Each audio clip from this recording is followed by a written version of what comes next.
Pisces. Kung ikaw ay Pisces, para sa'yo ang reading na to, Pisces. Okay, Pisces, para to sa'yo. Makinig ka kung gusto mo, Pisces, sa iyong message today.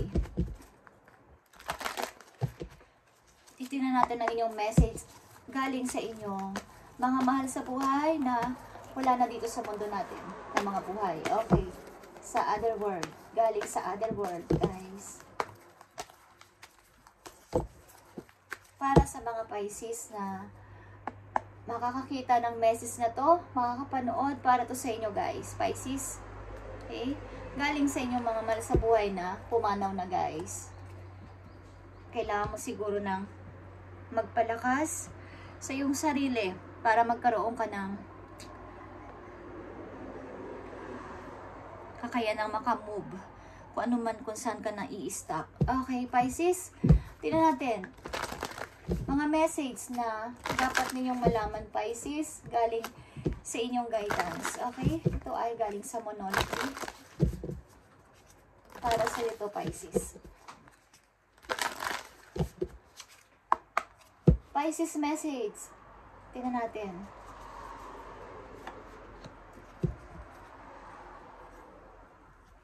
And mag-isip-isip ka. May mga dapat kang pag-isipan sa mga panahon ngayon, Pisces. Okay? Tingnan natin ang inyong kasalukuyan na situation, maaring situation, Pisces. Okay? Maaring pag umibig kayo is talagang pure. Pagamat meron kayong mga natapos na relation, Pisces, ay pag umibig kayo ay talagang kumbaga, binibigay nyo ang lahat ng inyong porsyento ng pag-ibig sa inyong taong minamahal. Okay, Pisces? Tingnan natin. Pisces, maaaring yung situation sa mga Pisces na nandito sa reading. Okay, nakikita nyo ang Ten of Swords. Ang hirap-hirap nyo makamove on, bagamat kayo ay nagpipilit na magpakabisi sa work para hindi nyo na maisipan itong pagka-broke ninyo, something or someone is meron sa inyo dito nagtaksil na person, Pisces, or meron sa inyong nanloko patalikod. Okay. So, tingnan natin, Pisces, ang maaaring gustong sabihin sa inyo ng mga mahal nyo sa buhay nandun sa ibang lugar o na, mga pumanaw na, guys, na mahal nyo nung sila ay buhay pa. Embrace the moment. Okay? Embrace the moment, guys. I embrace, okay, embrace that day, this very moment. Ngayong araw na to, o kung kailan nyo itong mabasa, o kailan nyo itong marinig, guys, ang video na to, o makita is, embrace this day, this very moment. Pisces, think positively today and repel those negative thoughts. Try not to judge yourself or others. This may be harder than you think. What is actually happening is that you're changing your energy. Nakikita nyo ba to, guys? Ang kalahati niyang side, may araw dito at saka may rainbow. Sa kabila niyang side is iba naman. Maaring, kumbaga, sa isang tao, gusto niyang pigilan na ayaw na niyang makita yung past, but nananatiling andyan. Nananatiling andyan yung nakaraan. Madilim man yan na nakaraan o magandang alaala ng nakaraan is maaring hinihikayat ka o sinasabihan ka ng iyong mga guidance na mag-change ka na ng iyong mga paniniwala, magpalit ka na ng iyong mga ginagawa sa araw-araw, baguhin mo na yung takbo ng buhay mo, Pisces, okay? At nakikita mo ba dito sa kabilang side na hindi mo nakikitang paparating sa'yo, outcome na maaring mangyari sa'yo o sakasakali is may araw, may rainbow, at maraming pag-asa. Okay? Yan ang gustong sabihin sa inyo ng mga mahal niyo sa buhay na nandun na sa kabilang mundo o mga pumanaw na embrace the moment. Okay. At message pa para sa iyo, Pisces, clear your mind. Okay? Nakikita niyo to? Clear your mind. At maaring kayo ay naaapektuhan ng energy ng Gemini or dealing kayo sa Gemini. Okay. Kumbaga, ang Gemini kasi is mayroong energy na twin Okay? So, ang inyong pagkatao, minsan ang inyong mga kumbaga, pinapakita sa ibang tao, sa sarili mismo ninyo is dalawang karakter. Okay. Nagtatalo. Napakaganda ng paparating sa inyo kung titingnan ninyo o maaring hindi nyo nakikita ang outcome sapagkat hindi nagpapalit yung inyong mga ginagawa sa buhay, sa araw-araw. Yung routine ninyo hindi nagpapalit. Okay.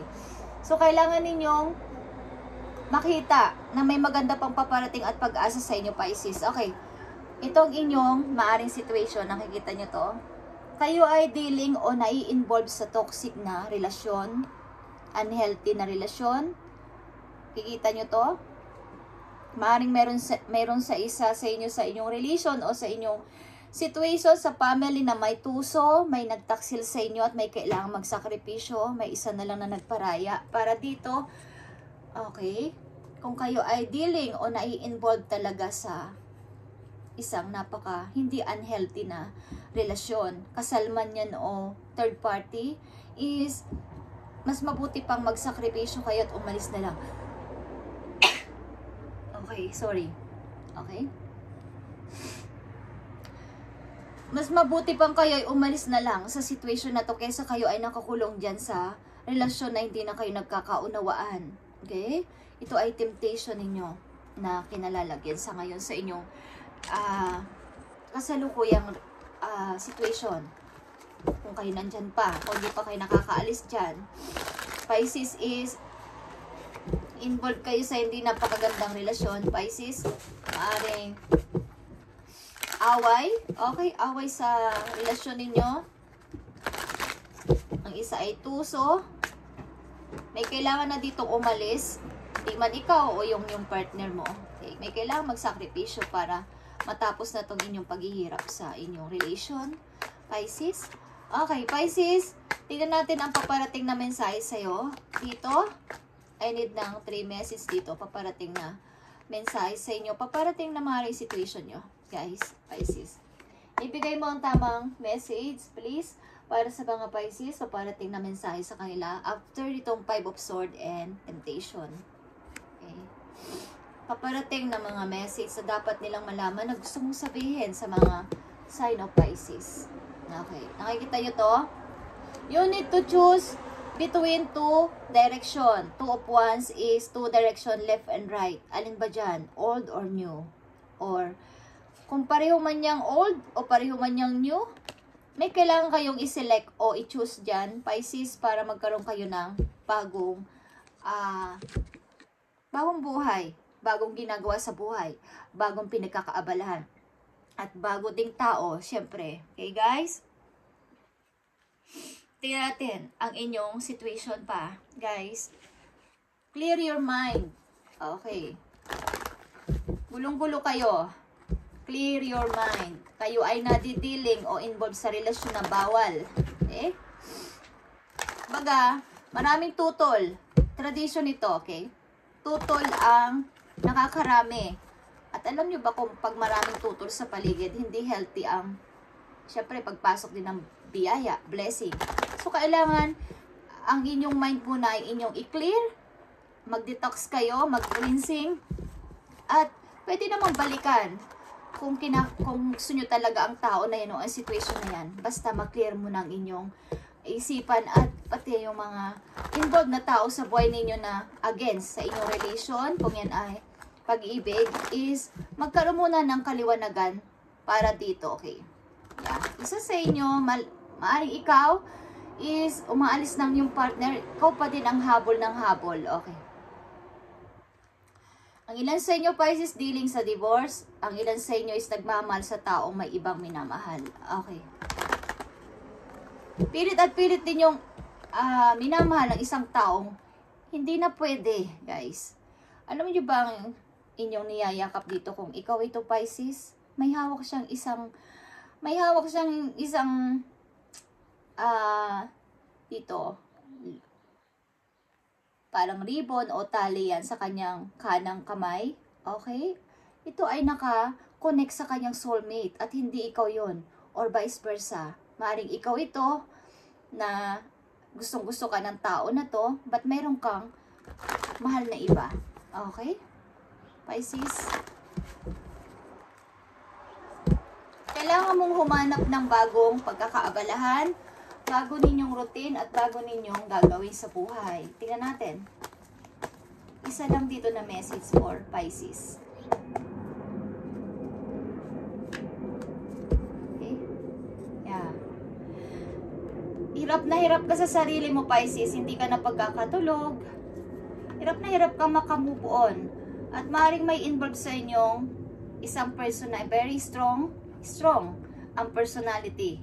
Independent woman or independent man. Ito ay Leo energy. Kayo ay broken, guys. At you can, talagang meron kayong conflict. Kumbaga, overthinking. Hindi kayo makapag-decide. Hindi ko alam, guys, kung kayo ay meron ditong magic. Ang inansa inyo, spirit at pilit ninyo, ipinagtatanong kung kanino man, na paano pa ba mag-grow ang aming samahan? Paano pa ba mababalik ang aming pagmamahalan? Mayroon din dito, guys, ako nararamdaman na mayroong something spell, okay, na ginagamit ng isang person para ang isang tao ay hindi makawala sa kanya. Broke na broke kayo, guys. Okay? 3 of coins. Pinipilit nyo mang mag-start, but how? How? I love him, I love her. Okay. Tinitingnan ko pa rin ang yung picture. At paano ako mag-i-start? Nakahang ako. Okay. Pisces, ang hirap ng yung situation. Kailangan mo to, Ace of Sword. Ma-overcome mo to, guys. Ace of Sword is, makasurvive ka dito. At titingnan natin ang inyong payo para kayo magkaroon ng guide, guys. Kayo'y naliligaw ng landas. Pisces. Naliligaw kayo ng landas, kailangan ninyong makasurvive dyan. Something dito, may nag-i-spell sa isang tao para hindi makawala sa kanya, okay? So, i-catch out nyo yan, guys. Ipa-clean nyo yan, ipa-detox nyo yan, ipa-cleansing nyo yan kung saan man kayong charts pumupunta o sino pinagkakatiwalaan nyo na mga nag-a-advise o mentor na may kinalaman sa charts, guys. Okay? Na bakit ang isang taong wala na sa buhay ko, pilit at pilit ko pa din naaalala, hindi ako makamove on, hindi ako makagawa ng bago sa buhay ko. Why? Something na may mga natitirang mga alaala sa inyong buhay, maaring material na bagay, ang suot-suot nyo pa at hindi nyo pa tinatanggal. So, tanggalin nyo yan, guys, para magkaroon ng kalayaan. Okay? Something, guys, hindi man kayo maniwala doon is maraming ginagawa ang kaaway sa ating buhay kung kayo ay nasa Lord. Okay? Nakangalmit ang aking pusa. Okay. May ginagawa ang kaaway kapag kung kayo ay nasa Lord.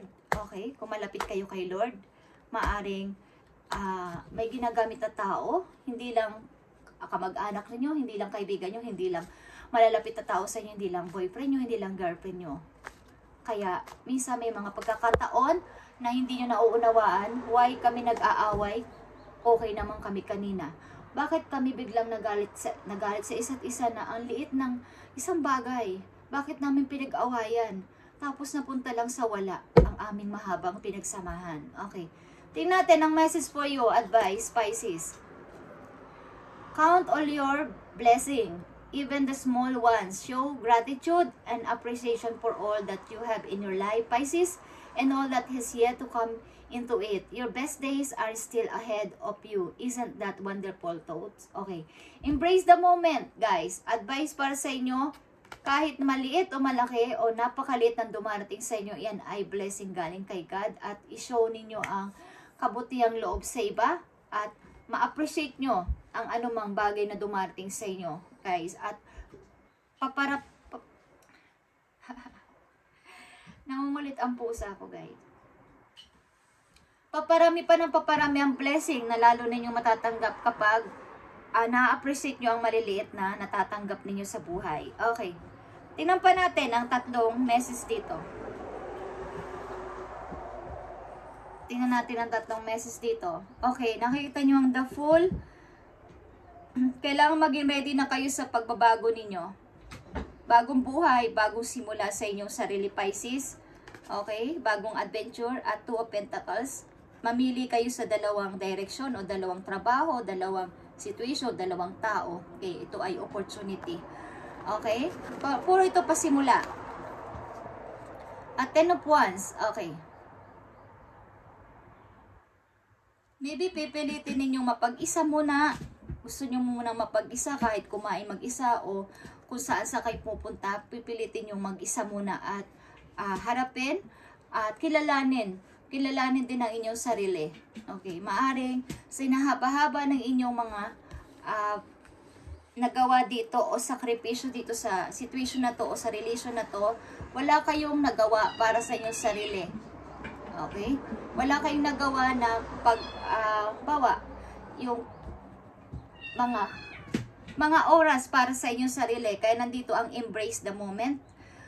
Pakinggan ninyo at kumbaga bigyan muna ninyo ng attention o ng relaxation ng inyong katawan. Okay, this time, Pisces. At iwaglit muna ito. Kalimutan mo na itong nangyari sa inyo na to. Okay? Clear your mind.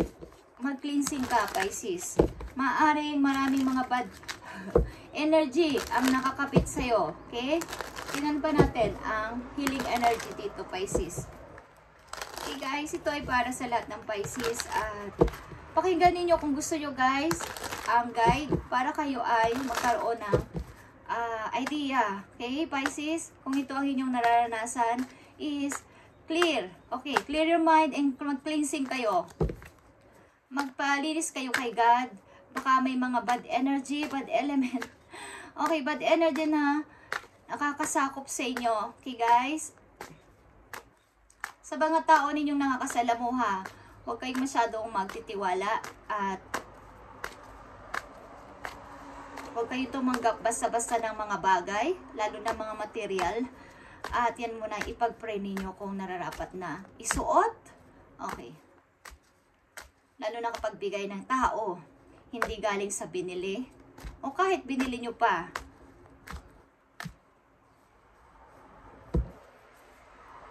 Okay. Tingnan natin, Pisces. The divine fruit.